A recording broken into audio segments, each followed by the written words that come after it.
ती सेवा, तीच अवस्था पुरुषांची आहे. गुरुचरित्र वाचण्यापेक्षाही जे मनापासून प्रहरे करतात त्यांना महाराज झुकतं माप देतात. तुम्ही एक वेळी पारायण केलं नाही तरी चालेल, कमी पारायण झाली तरी चालते, प्रहऱ्यात काटकसर करू नका. इथे आमचे पुणे जिल्ह्याचे लोक आलेत,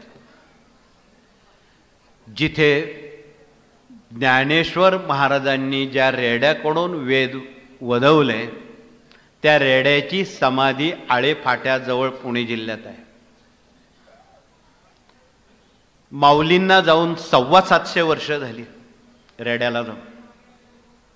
आजही त्या समाधीजवळ रेड्याच्या विना खाली ठेवलेला नाही.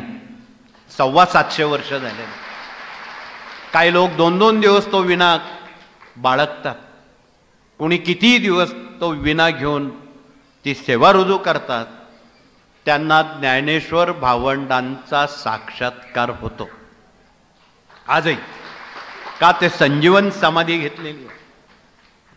आता याच्यापेक्षा अजून दुसरं कोणतं उदाहरण प्रहरेसाठी द्यावं.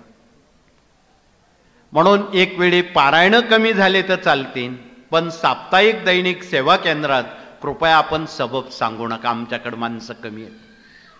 2 असतील तर 1 उभा करा, ज्ञानेश्वर भावंडांच्या रेड्याप्रमाणे. बघूया किती कसोटी आपली महाराज घेतात. पण या कसोटीला अनेक लोक पास झालेले आहेत.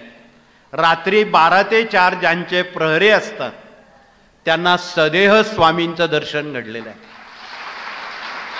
त्यावेळी आमच्या या फोटोवाल्यांनी स्वामींचे फोटो ज्यावेळी मोठ्या फोटोचे घेतले त्यावेळी कोरी करकरीत कॉपी त्या ठिकाणी होती. महाराज नव्हते, महाराज फिरत होते.